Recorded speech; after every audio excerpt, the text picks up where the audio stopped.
la arquitectura y la música. Yo estoy más que seguro que estas dos ramas se entrelazan muy directamente.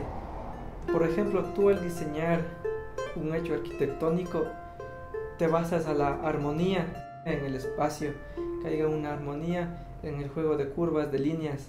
Asimismo, en la música existe esta misma armonía. Es la misma armonía con la que se vive, con la que se crea la música.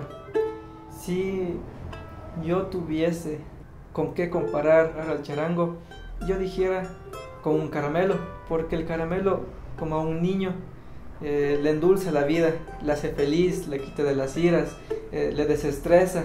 No es costoso, es un gusto muy cercano que podemos adquirir, es algo natural. Y lo que nosotros tenemos aquí, y yo tengo aquí, es un poco de vibraciones, un poco de mi vida para compartirles.